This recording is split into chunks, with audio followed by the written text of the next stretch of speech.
زمانونو حضرت عمر فاروق رضی اللہ عنہ په صحابو کې څلوېښتم مسلمان دی.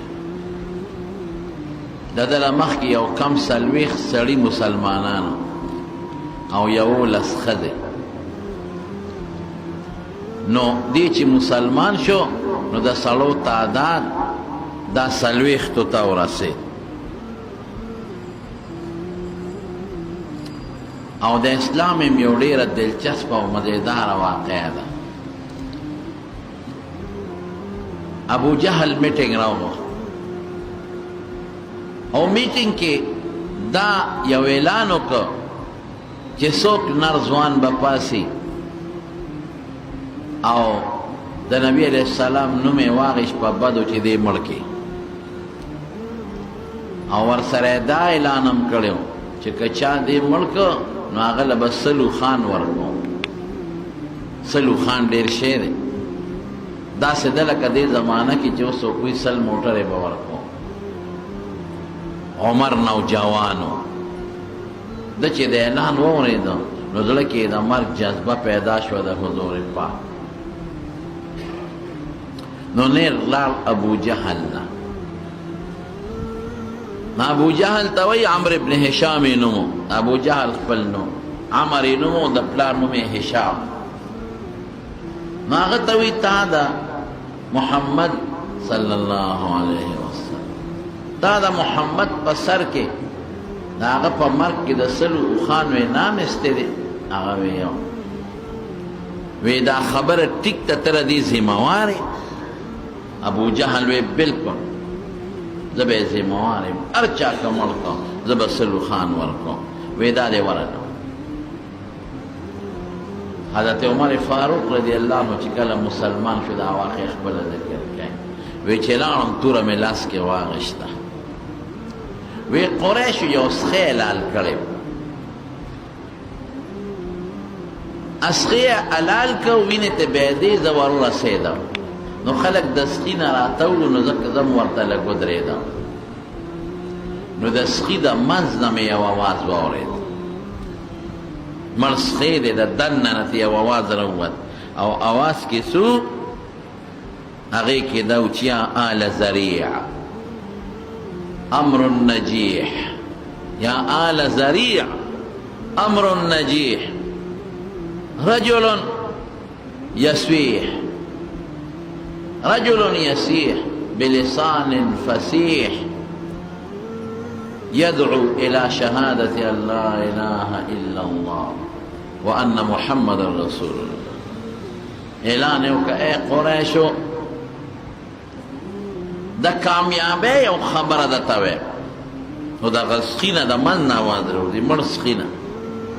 ای قریشو د کامیابۍ یو خبر در کوم. یو سړی اوازونه کوي او ډېر فصیح ژبه باندې اواز کوي او یدعو خلق بلی یو کلمې ته. کلمه څه شی دی؟ د دې خبرې ګوی ورکول چې الله یو د شریک نه لري او محمد صلی الله علیه وسلم د خدای پیغمبر دی او د خدای مقرب بنده دی. یاره وی دا خبره چې مې اورېده نو لږ پاړه کې شکي شوم چې خدایه دا سخي د من نه چې اواز راځي دا اواز خو ما ته ټیک اواز ښکاري. خو په دې مې اډو پروا ونه ساتله. هلته د سلو خانو انعام مې لکې پروت دی. په کار دا وي چې د اواز سره زه منې شوی وي. ځکه هغه اواز کې دا دي چې خبره د کامیابۍ ده. اواز کې دا دي چې یو سړی دی په فصیحه ژبه اواز کوي. اواز کې دا دي چې دا سړی خلق د کلمې شهادت ته بلي. په کار وه چې منې شوی وي خو منې نه شوم، نیغ لاړم. نو یو سړی راله مخې راغی، نعیم ابن عبدالله. دې پټ مسلمان و خو لا په ژبې غږ ښکاره ایمان نو قبول کړی. نعیم ابن عبدالله نو زما رنگ تا و توری تا و جوش تا چیو قتل پوی شو. عمره چرته دی؟ ما وی زم نن نه پرېږدم دا محمد صلی الله علیه وسلم. نه پرېږدم. زمونږ په نوې دین خورئ، زمونږ دین پسې بد رد وئ او زمونږ خدایانو ته کنځل کوي، سپکې وئ. نه پرېږدم او نن ته سر پرې کوم، پرېږدم یې نه. وی چې دا خبره مې وکړه، وی نعیم ابن عبدالله راته وی چې عمره د بنو هاشم او بنو زهراو نه به دې څوک خلاصوي. د هغه د پلار او د نیکه د طرف نه بنو هاشم قوم دی، لوی قوم، مضبوط. هغوی بچې چې ته مړ کړې هغوی دي چې ته پرېږدي. او ماماخیل د مور قوم بنو زهره دی، بیبي آمینه د بنو زهره سره تعلق لري. نو د بنو هاشم چې د پلار قوم دی او بنو زهره چې د مور ماماخیل قوم دی، دینه به دې څوک خلاصوي؟ به کوه، دا کار نشي کولی.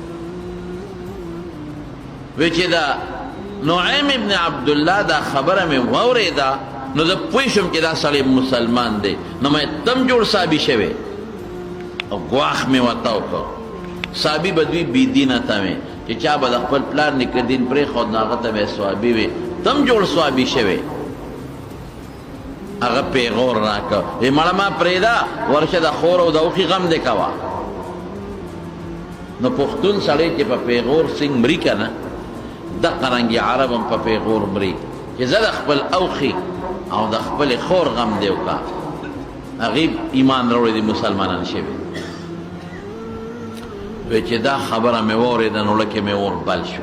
او ما ته وایي چې د کمې ډیوې د رڼا د وجلو دپاره ته منډې وجنې، رڼا ستا د خور کور ته رسېدلې، ستا د اوښي کور ته رسېدلې ده، د هغې غم کوه.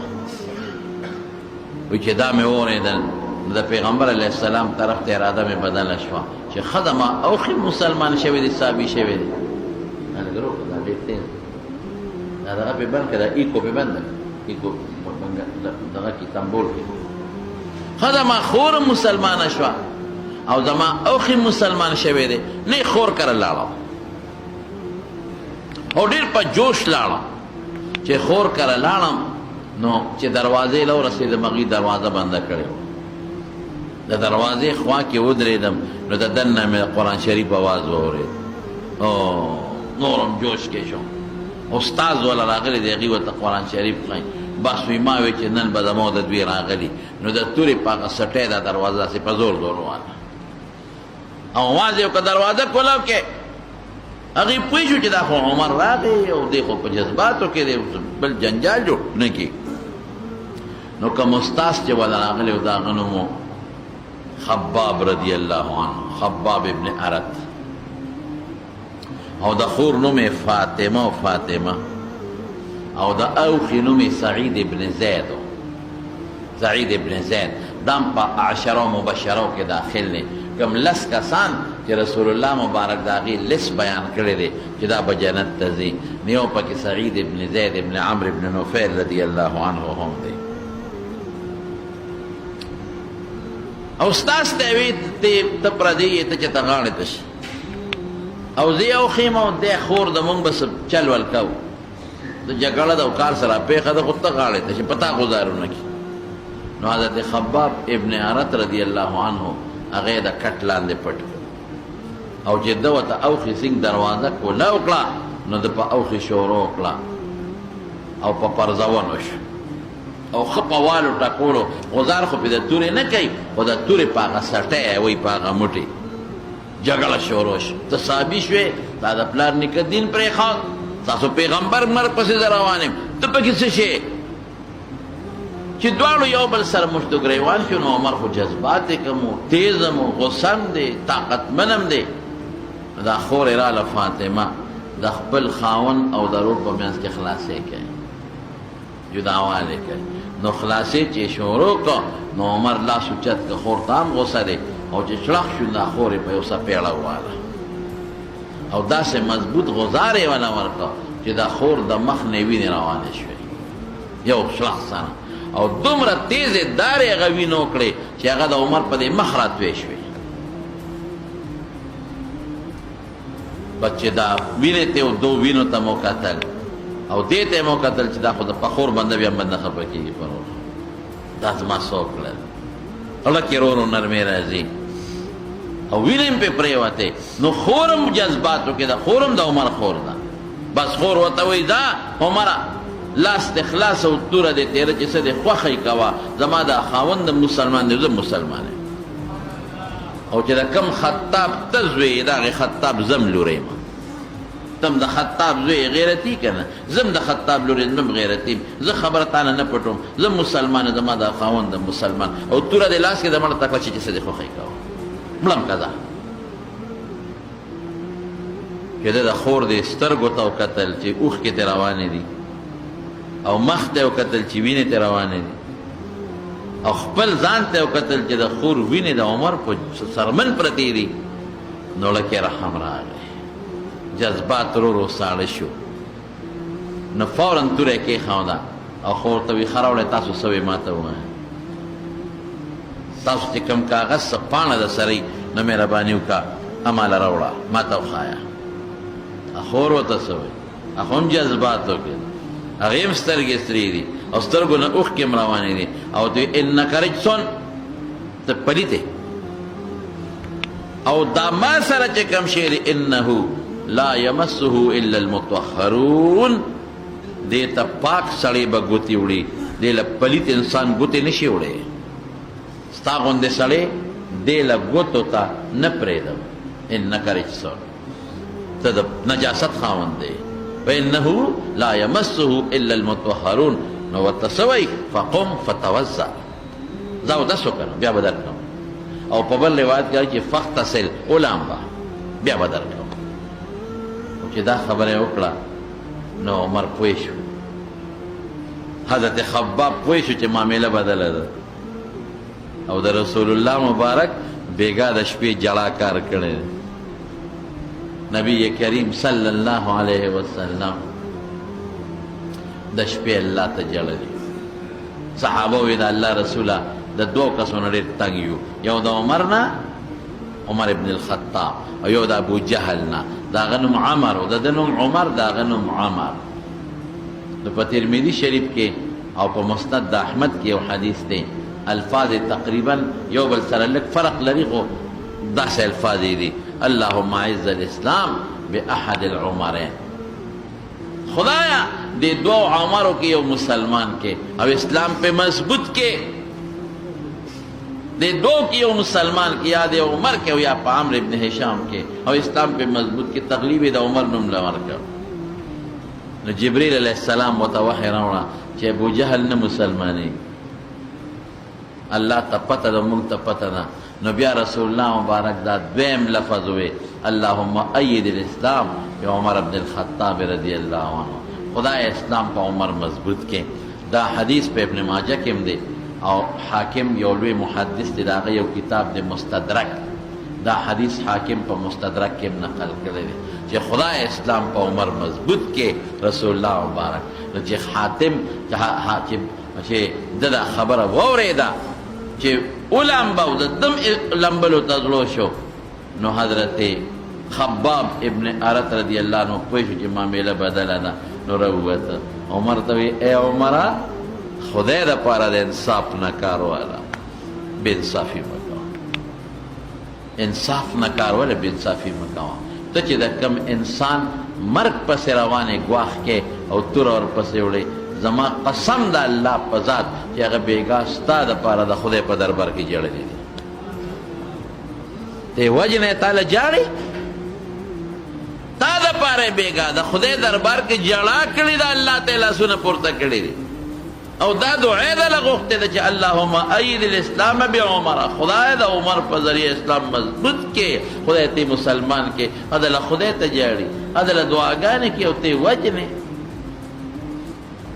نن دا کار مولا په لاس کې اخیستی دی نن مولیان عالمان چې منځو کې نو د خپلو مقتدیانو ته او د امت ته دعاګانې کوي او امت ورته کنځل کوي امت کنځل کوي مولا پس او نن مولا که جمعه کې دی نو عوامو ته دعاګانې کوي مسلمانانو ته چې خدایا دا جنت ته بوځوي موږ شي نشو تاسو نه په درسونو کې د رسول الله مبارک امت ته دعا کوي چې خدای د پیغمبر ټول امت وبخي په حجونو کې په عمرو کې په مانځه کې په ختمونو کې مولیانو زړه ستړی که ستاسو دپاره خدای ته دعاګانې کوي چې خدای د پیغمبر امت ته هدایت نصیب کړي، خدای ته وبخي، خدای ته جنت ته بوځي، خدای ته په نیغه لاره کې، خدای د رسول الله مبارک خواله بوځي.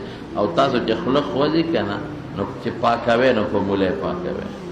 کنزل او مولا، کنزل او مولا. د انصاف نه دی، د انصاف نه دی. د یو قوم او د یو ملت خلق خپل مذهبي مشر پسې کنزل نه کوي، په سر یې ګرځي. ورشئ یهودیانو ګورئ چې کوم مذهبي مشر دی د یهودو، ربي ورته وایي، ربي هغې ورته ربي وایي، دومره قدر او عزت یې کوي چې د حد نه. عیسایانو ګورئ، د عیسایانو بادشاه د خپل مذهبي مشر دونه قدر کوي چې په دا سر یې ګرځي. هندوانو ګورئ د خپل مذهبي مشر دومره قدر کوي چې دومره بل څوک نه کوي. سیکانو ګورئ د خپل مذهبي مشر قدر عزت کوي. پارسیانو ګورئ د خپل مذهبي مشر دونه عزت کوي چې د هغې مخکې ودرېږي نه. بې د مسلمان، مسلمان ته خپل مذهبي مشر لګیا دی، قرآن ښیي، دین ورته ښیي، اسلام ورته ښیي، منځ ورته ښیي، روژه ورته ښیي، عقیده ورته ښیي، د حضور پاک اخلاق ورته ښیي. دې پکې نقطې راوباسي. ورشه تاسو د عیسایانو مشرانو ګورئ په کوم حال روان دي.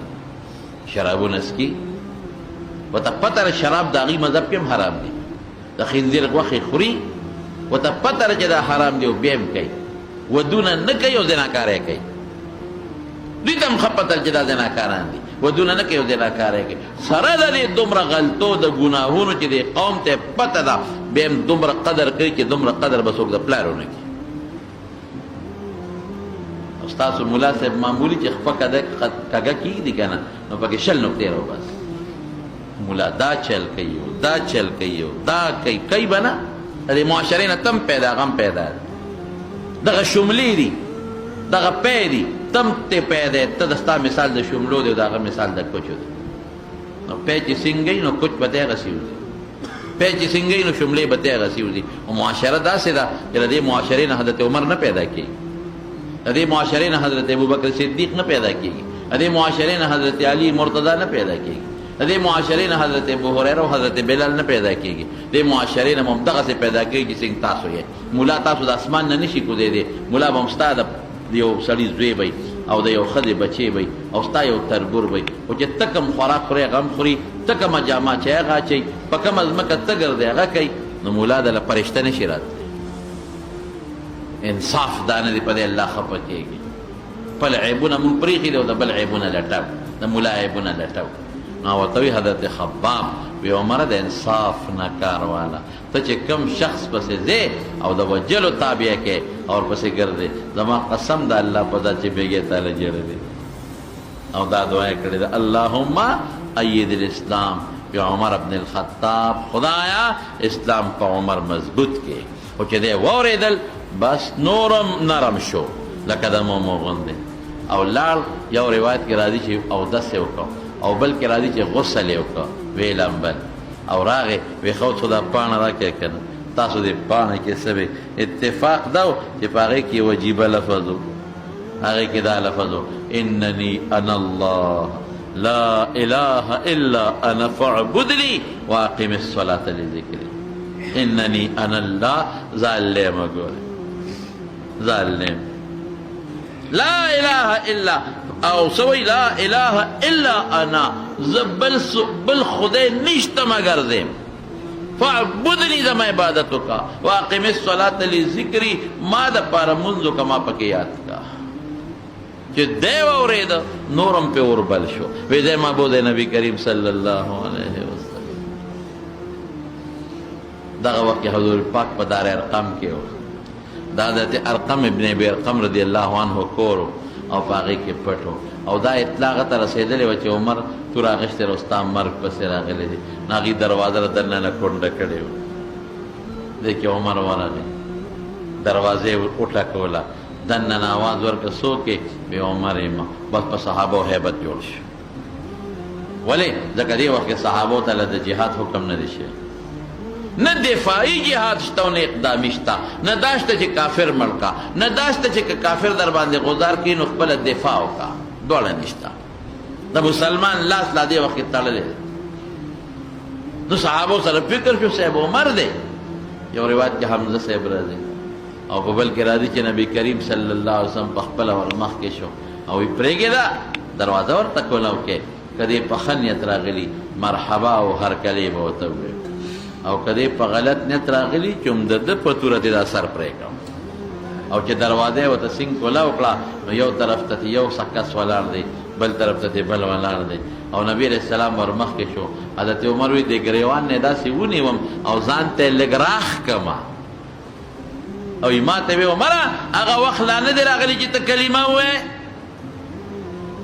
تا باندې هغه ټیم نه دی راغلی چې ته مسلمان شوې ستا غوندې هوښیار سړی د اسلام نه لرې پاتې کېدل حضرت عمر وی قسم په خدای چې د رسول الله مبارک لاس مې ګریوان نه راغی د سر د ویښتو نه نوکه پورې رانه خولې وبهېدې او ما وی د الله رسول هم په دغه نیت راغلی ما هم دغه نیت له راغلی ما کلمه شهادت یې ووایي او په هغه دار ارقم کې رب العالمین حضرت عمر فاروق مسلمان شو او صحابه د ډېرې خوشحالۍ نه چغه وواله الله اکبر د ډېرې خوشحالۍ نه او فورا حضرت جبریل ابن ماجه کې راځي په نور کتابونو کې شته د اسمان نه راکوز شو او چې راغی جبریل رسول الله مبارک ته څه وایي وی د الله رسوله استبشر اهل السماء باسلام عمر خو تاسو خوشحاله یې او د عمر په مسلمان یو بل له مبارکي ورکوئ دقسې نن په اسمانونو کې د اسمان فرښتې یو بل ته ورته رغاړو دي او د عمر په اسلام یو بل ته مبارکي وایي ټول د اسمان فرښتې پې خوشحاله وخت کې خلک یو بل ته مبارکباد وایي خوشحاله وخت کې خلک یو بل ته ترغاړه وځي او یو بل ته د خوشحالۍ اظهار کوي دا عمر خدای پاک مسلمان کړو او چې کله دا آیت واورېده که نه چې انني انا الله لا اله الا انا فاعبدني واقم الصلاه لذکري هغه وخت یې د خولې نه یو ټکې ووته ما احسن هذا الكلام واکرمه ما احسن هذا الكلام واکرمه یاره دا خبره خو ډېره مزېداره او د عزت نه ډکه خبره او رسول الله مبارک ورته دعا کوي چې کله دې ایمان راوړي که نه نو پیغمبر مبارک ورته داسې وایي اللهم اهده یا خدای ته ورته هدایت نصیب کړي خدای حضرت عمر فاروق رضی الله عنه مسلمان کړ چې مسلمان شو د دې یو دوستو جمیل ابن معمر هغه لاړ